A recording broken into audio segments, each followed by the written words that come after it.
There he is! He's hideous. He makes me sick just looking at him. Those big, bulgy eyes, that square body, those two-buck teeth, and that stupid tie! Hope it looks good on you, SpongeBob.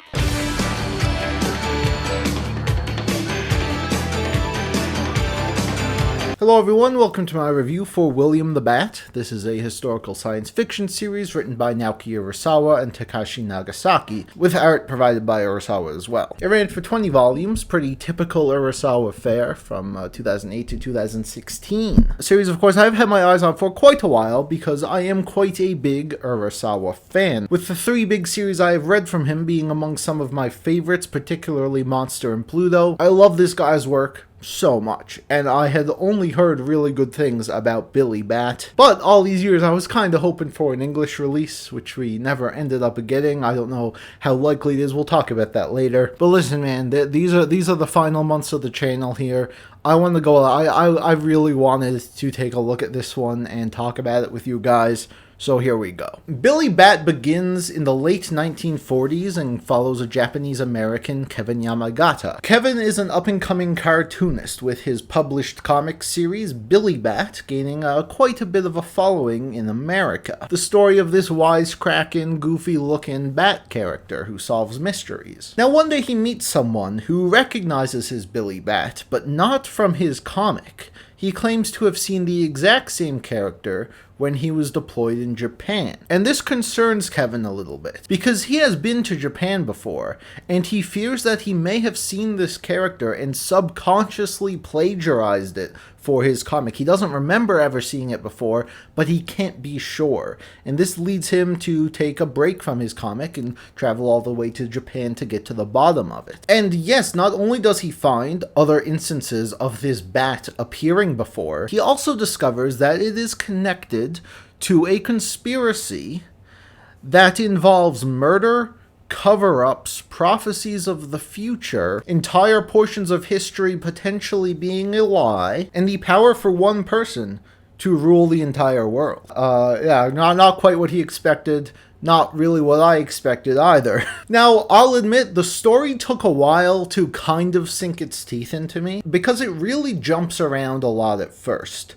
To a pretty wild degree. It's going all over the place, all throughout history. It's following a bunch of random characters I didn't really understand why we were seeing at first. But you have to bear with the series, because once it finally clicks, once you finally realize how everything is connected, it does a fantastic job setting the stage and the groundwork for this story. A story which, as to be expected, was pretty fucking great. It spans decades and follows Kevin as well as multiple other characters as they, try to decipher the mysteries of this bat character and how it's connected to events that have happened throughout history and that are currently happening and going to happen throughout history. Yes, this is a story of conspiracies and conspiracy theories involving ones that you've probably heard about before. Something the series is constantly doing is setting up and building up to these big historical events that but showing another side to them. A side that is quite often unexpected. The fact that they include real historical events really adds to, I think, the tension and suspense of this series, because you yourself know what's about to happen and know what the consequences of these things will be, but the characters might quite not know that yet. So it all just adds to the engaging thrill ride of this manga. Now this, I can see it coming across as a little bit sketchy to some people, because here you're taking these,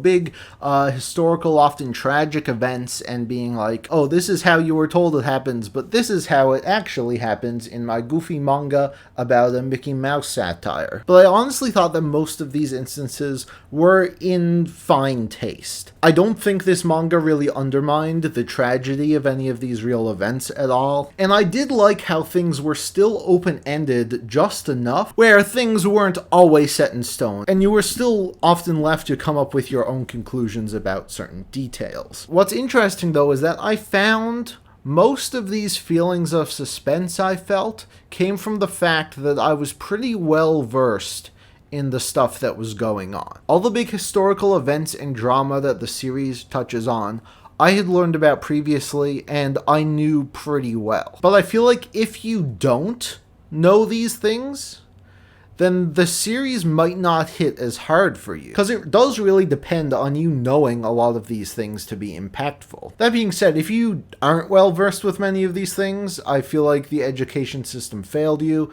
So I don't really see this as a knock against the series. It's more like you're just an idiot. So yeah, I thought a lot of these things were just expertly handled, and they really tied into the overall themes of the story super well. Commenting on war, governments, capitalism, of course media, holy shit, at the center of this whole manga is an extremely critical satire of the Walt Disney Corporation. And they don't actually use Disney's name or Disney characters, but holy fucking shit. The lengths that Urasawa and Nagasaki go to make a point about this is wild, and I fucking loved every minute of it. Now, all of this makes up, like, the huge portion of Billy Bat. Like the big ideas, all the crazy shit that's going on. But there are a handful of smaller stories being told in Billy Bat as well. Kevin, while he is caught up into something much bigger than himself, at the end of the day, is a comic book artist who likes to draw comics. And he likes to have integrity in his work. And the series does actually spend a good amount of time exploring the lives of comic book writers and mangaka, their philosophies. Kevin is far from the only artist in this manga. Artists play a big role in the story. And it was always interesting seeing how they differed in their methods and how they interpreted everything that was going on around them. As Urasawa is known for, there are tons of twists and turns in this one as big secrets get revealed. It is extremely well paced. It's quite long at 20 volumes, but it never feels long. It's a very easy binge. You're always excited to find the next piece of the puzzle and see how more things connect to each other. Like 20th Century Boys, this manga is constantly just completely pulling the rug out from under you and completely changing the status quo of everything you have known up to this point. Now, for a lot of manga, this is a death sentence. When the readers are super comfortable with certain characters and certain things happening, it can be very difficult to just suddenly do a massive shift on them. But Urasawa and Nagasaki proved to be masters at this, as whenever this happened, they instantly engage you right away again, presenting things that are as interesting as what you've been reading this whole time. And it just keeps things super fresh as the story continues. Urasawa really just wants to get his point across and then move on. I really respect him for that. There's rarely any bullshit in his stories. Anyway, as the series goes, we're of course building and building, crazy shit keeps happening, and we come to an ending. A very interesting ending, and much like the rest of the series, a very bold one. It's not really a classic climax you would expect in the slightest, especially considering some of Urasawa's other works. It leaves a lot of things open-ended. I think a bit too open-ended in some aspects. There were definitely a lot of satisfying conclusions to certain plot lines and character arcs. And while I appreciate a lot of the open-endedness about some of this stuff, I mean, there were some stuff that I kind of just didn't want to know the truth about, and in that aspect it delivered. But I also did feel a little bit empty at certain aspects. I also noticed that there were some like smaller things that the series had been kind of setting up that we never really heard back from. There's this whole thing involving Michael Jackson that was kind of just like a small subplot that didn't really seem to matter, but they just kind of drop it, so I was a little bummed out about that because I kind of did want to see where it was going. So it wasn't really an ending that got me super excited or gave me chills, but it was definitely an interesting one that is worth talking about, and it was a good enough conclusion to this wild web of mysteries. Yeah, there's a lot I can't say about these characters. There's a lot I cannot really talk about here. Remember 20th Century Boys? There were like some major characters I couldn't talk about, and if you read the series, you knew why. It's the same deal here. It also involves a lot of historical figures that I don't want to mention as well. Kevin is a great character. He's very passionate about his comics, wanting to make people smile, and wanting to get to the bottom of the Billy Bat mystery. Following him for so many decades really shows how much he grows as a character, and I thought it felt all very natural. I wouldn't really say he has as good of development as other Urasawa characters, as, you know, the story is so big and follows so many many other characters than just him, but he was really enjoyable to follow. Another character I can talk about, Jackie, who is a fan of Billy Bat, who's sort of thrown into this whole web of conspiracies with Kevin, and seeing how a completely different character from Kevin reacted to everything was always fun. There are a lot of mysterious and shady individuals involved in the things going on here. Agent Smith is one of them. He's more of an ally to Kevin, and while his story is a complete mystery, watching it unravel was very satisfying and cool. The same can be said for Caruso, another shady individual, not on Kevin's side. His story was also fascinating. I really loved how it ended. And there's Chuck. I don't want to say anything about this character because it's just... but he is definitely probably the most fascinating character in this series. I wouldn't really call him my favorite because he's not really he's kind of a piece of shit. But oh my god, the places this man's once you learn certain things about this man, it completely changes your view of absolutely everything that's been going on. And it's brilliant. It's so fucking good.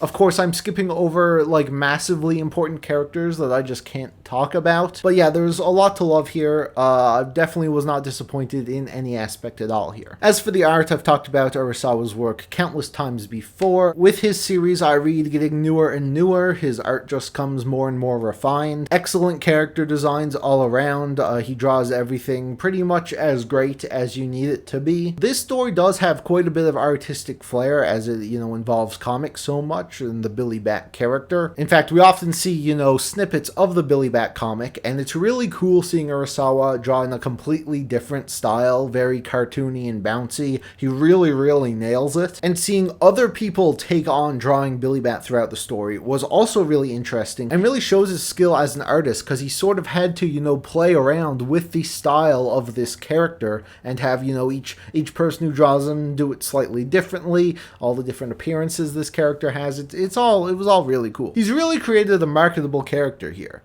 which was definitely the point. And if you were to go on and make a bunch of merch and shit of Billy Bat, it would probably be the antithesis of what the series is actually about. But that just goes to show that, hey, he did a good job. I want a Billy Bat plushie. Anyway, that was my review for Billy Bat. I thought this one was nearly perfect. There were a few aspects that, I might have not been completely satisfied on or completely sold on. But yeah, another absolute home run from Urasawa. 9 out of 10.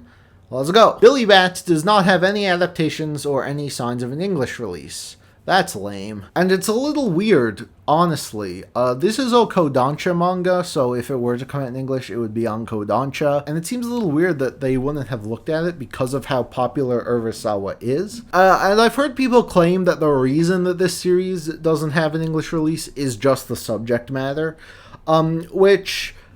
maybe, I can understand this series being controversial, and maybe Kodansha doesn't want any bad press, but at the same time, there is so much shit that gets published that involves the same things that Billy Bat does, and it is nowhere near as tasteful. So, fucking come on, you cowards, you little bitch babies. If you're ever feeling hopeless about any future for this series, just look into the mirror and say the words Billy Bat, Billy Bat, Billy Bat, grant me my wish, Billy Bat. Make your wish, and hopefully all your dreams will come true. Thank you all so much for watching. You can leave your thoughts on Billy Bat in the comments down below, and I will see you all very soon for a brand new video. I love to sing about the moon and the June and the spring. I love to sing about a sky of blue or a T42, anything with a swing or two. And I love you. I love to sing. Come, children, it's him at the radio station. Do major both go.